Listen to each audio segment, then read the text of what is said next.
हरे हरे कृष्णा कृष्णा कृष्णा हरे हरे, हरे कृष्णा हरि बोल। हरे राम राम राम हरे हरे, हरे कृष्णा कृष्णा कृष्णा हरे हरे, हरे कृष्णा। आज हम श्लोक शुरू करेंगे 11 श्लोक से और आज के 10 श्लोक का पाठ करेंगे आज के दिन। 11वां श्लोक है, अयनेषु च सर्वेषु यथा भागम अवस्थिता भीष्मेवाभिरक्षन्तु भवन्तः सर्व एव हि। इसका अर्थ है, अतएव सैन्य व्यूह में अपने अपने मोर्चों पर खड़े रहकर आप सभी भीष्म पितामह को पूरी पूरी सहायता देना। अच्छे से समझाते हैं, बोलते हैं, भीष्म पितामह के शौर्य की प्रशंसा करने के बाद दुर्योधन ने सोचा कि कहीं अन्य योद्धा यह न समझ लें कि उन्हें कम महत्व दिया जा रहा है। अतः दुर्योधन ने अपने सहज कूटनीतिक ढंग से स्थिति संभालने के उद्देश्य से उपयुक्त शब्द कहे। उसने बलपूर्वक कहा कि भीष्मदेव निसंदेह महानतम योद्धा हैं, किंतु अब वे विरुद्ध हो चुके हैं। इसलिए प्रत्येक सैनिक को चाहिए कि चारों ओर से उनकी सुरक्षा का विशेष ध्यान रखें। हो सकता है कि वे एक दिशा में युद्ध करने में लग जाएं और शत्रु इस व्यस्तता पर लाभ उठा ले। इसलिए यह आवश्यक है कि अन्य योद्धा मोर्चों पर अपनी अपनी स्थिति पर अडिग रहें और शत्रु को व्यूह न तोड़ने दें। दुर्योधन को पूर्ण विश्वास था कि कुरुओं की विजय भीष्मदेव की उपस्थिति पर निर्भर है। उसे युद्ध भीष्मदेव तथा द्रोणाचार्य के पूर्ण सहयोग की आशा थी, क्योंकि वह अच्छी तरह जानता था कि इन दोनों ने उस समय एक शब्द भी नहीं कहा जब अर्जुन की पत्नी द्रौपदी को असहाय अवस्था में भरी सभा में नग्न किया जा रहा था और जब उसने उनसे न्याय की भीख मांगी थी, यह जानते हुए भी कि इन दोनों सेनापतियों के मन में पांडवों के लिए स्नेह था। दुर्योधन को आशा थी कि मैं इस स्नेह को उसी तरह त्याग देंगे जिस तरह उन्होंने धूत क्रीड़ा के अवसर पर किया था। श्लोक 12 में, तस्य सजन्यन हर्ष कुरु वृद्ध पितामह सिंहनादम विनगोदे शंख दद्यो प्रतापवान। तब कुरुवंश के वयोवृद्ध परम प्रतापी और वृद्ध पितामह ने सिंह गर्जना किसी ध्वनि करने वाले अपने शंख को उच्च स्वर में बजाया, जिससे दुर्योधन को हर्ष हुआ। इसका अर्थ है, कुरुवंश के वयोवृद्ध पितामह अपने पौत्र दुर्योधन का मनोभाव जान गए और उसके प्रति अपनी स्वाभाविक दयावश उन्होंने उसे प्रसन्न करने के लिए अत्यंत उच्च स्वर में अपना शंख बजाया, जो उनकी सिंह के समान स्थिति के अनुरूप था। अप्रत्यक्ष रूप से शंख के द्वारा प्रतीकात्मक ढंग से उन्होंने अपने हताश पुत्र दुर्योधन को बता दिया कि उन्हें युद्ध में विजय की आशा नहीं है, क्योंकि दूसरे पक्ष में साक्षात भगवान श्री कृष्ण हैं। फिर भी युद्ध का मार्गदर्शन करना उनका कर्तव्य था और इस संबंध में कोई कसर नहीं रखेंगे। 13वें श्लोक में क्या कहते हैं, ततः शंखाक बैर्यश्च पणवानक गोमुखा सहसेवाभ्य हंत है से शब्द स्तुमूलो अभवत। तत्पश्चात शंख, नगाड़े, बिगुल, तुरही तथा सींग सहसा एक साथ बज उठे। वह संवेद स्वर अत्यंत कोलाहलपूर्ण था।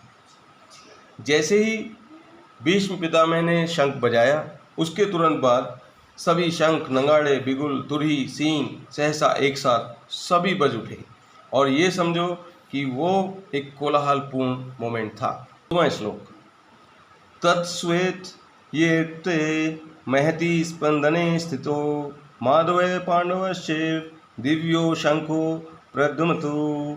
दूसरी ओर से श्वेत घोड़ों द्वारा खींचे जाने वाले विशाल रथ पर आसीन कृष्ण तथा अर्जुन ने अपने अपने दिव्य शंख बजाए। इसका अर्थ है, भीष्मदेव द्वारा बजाए गए शंख की तुलना में कृष्ण तथा अर्जुन के शंखों को दिव्य कहा गया है। दिव्य शंखों के नाद से यह सूचित हो रहा था कि दूसरे पक्ष की विजय की कोई आशा नहीं थी, क्योंकि कृष्ण पांडवों के पक्ष में थे। जयस्तु पांडु पुत्राणाम येषाम पक्षे जनार्दना।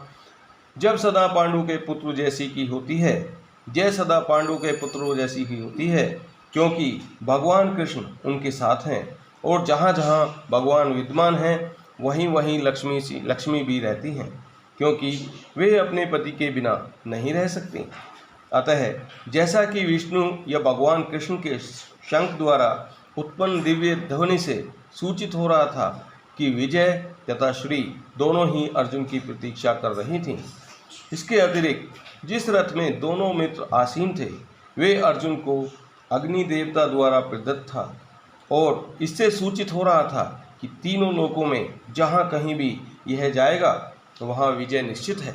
ये रथ जो दिया गया था वो अग्निदेव का था, और इससे ये सूचित हो रहा था कि यह रथ जहाँ भी जाएगा वहाँ इसकी विजय जरूर है। 15वां श्लोक में पांचजन्यम हृषिकेशो देवदत्तम धनंजय पौंडम दिद्मो महाशंख भीम कर्मा वर्कोदरः। भगवान कृष्ण ने अपना पांचजन्य शंख बजाया। अर्जुन ने देवदत्त शंख तथा अतिभोजी और अतिमानवीय कार्य करने वाले भीम ने पौंड नामक भयंकर शंख बजाया।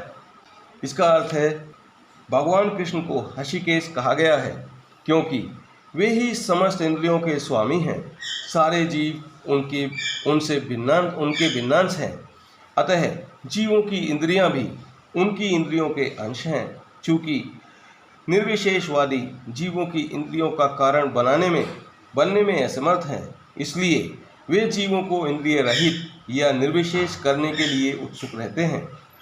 भगवान समस्त जीवों के हृदयों में स्थित होकर उनकी इंद्रियों का निर्देशन करते हैं, किंतु वे इस तरह निर्देशन करते हैं कि जीव उनकी शरण ग्रहण कर ले, और विशुद्ध भक्त की इंद्रियों का तो वे प्रत्यक्ष निर्देशन करते हैं।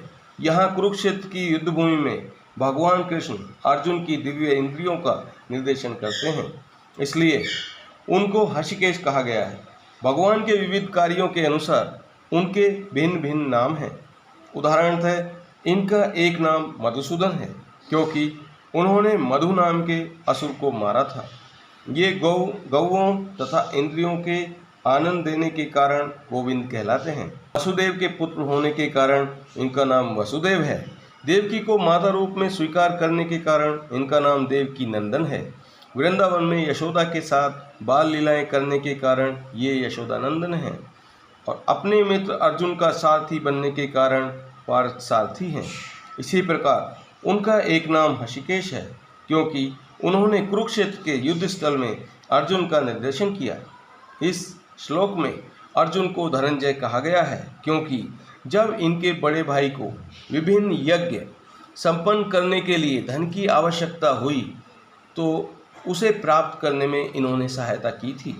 इसी प्रकार भीम विरकोदर कहलाते हैं, क्योंकि जैसे वे अधिक खाते हैं उसी प्रकार वे अति मानवीय कार्य करने वाले हैं, जैसे हिडम्बासुर का वध। अतः पांडवों के पक्ष में श्री कृष्ण इत्यादि विभिन्न व्यक्तियों द्वारा विशेष प्रकार के शंखों का बजाया जाना युद्ध करने वाले सैनिकों के लिए अत्यंत प्रेरणादायक था। विपक्ष में ऐसा कुछ नहीं था। न तो परम निदेशक पर भगवान कृष्ण थे, न ही भीष्म की देवी, न ही भाग्य की देवी श्री थीं। इसलिए युद्ध में उसकी पराजय पूर्व निश्चित थी। शंखों की ध्वनि मानो यही संदेश। 16वां श्लोक अनंत विजयम राजा कुंती पुत्रो युधिष्ठिरा नकुलः सहदेवस्य सुघोषमणि पुष्पको काश्यज्ञ परमेश्वास शिखंडी च महारथे दृष्टगुम्नो विराटश्च सात्यक किचा पराजितः द्रौपदो द्रौपदेयाश्च सर्वस्य पृथ्वीपते सौभद्रश्च महाबाहु शब्दान्धु पृथक पृथक। हे राजन, कुंती पुत्र राजा युधिष्ठिर ने अपना अनंत विजय नामक शंख बजाया तथा नकुल और सहदेव के सुघोष और मणि पुष्पक शंख बजाए। महान धनुर्धर काशीराज, परम योद्धा शिखंडी, वृष्टगुम्न विराट, अजय सात्विक, द्रुपद द्रौपदी के पुत्र तथा सुभद्रा के महाबाहु पुत्र आदि सबों ने अपने अपने शंख बजाए। इसका अर्थ है, संजय ने राजा धृतराष्ट्र को अत्यंत चतुराई से यह बताया कि पांडु के पुत्रों को धोखा देने तथा राज सिंहासन पर अपने पुत्रों को आसीन कराने की यह अविवेकपूर्ण नीति श्लाघनीय नहीं थी। लक्षणों से पहले से ही यह सूचित हो रहा था कि इस महायुद्ध में सारा कुरुवंश मारा जाएगा। भीष्म पितामह से लेकर अभिमन्यु तथा अन्य पौत्रों तक विश्व के अनेक देशों के राजाओं समेत उपस्थित सारे के सारे लोगों का विनाश निश्चित था।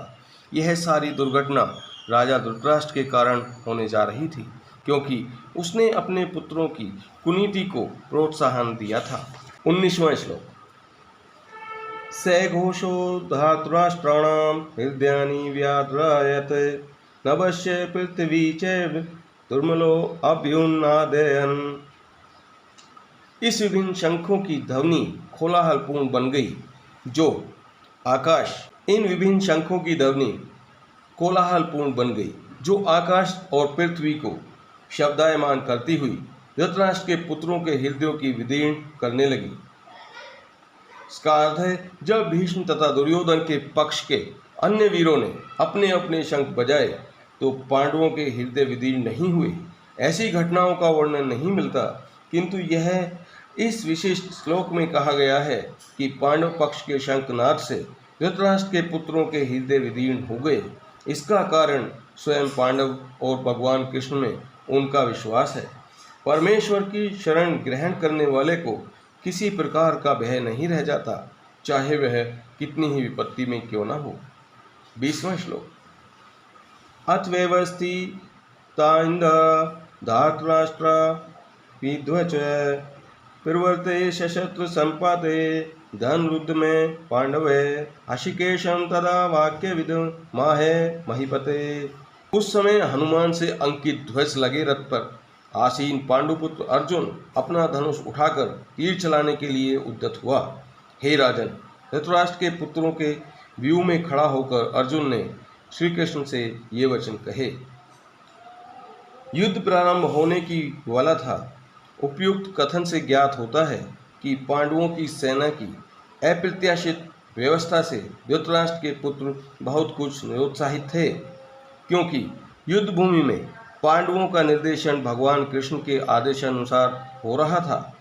अर्जुन की ध्वजा पर हनुमान का चिन्ह भी विजय का सूचक है, क्योंकि हनुमान ने राम तथा रावण युद्ध में राम की सहायता की थी, जिससे राम विजयी हुए थे। इस समय अर्जुन की सहायता के लिए उनके रथ पर राम तथा हनुमान दोनों उपस्थित थे।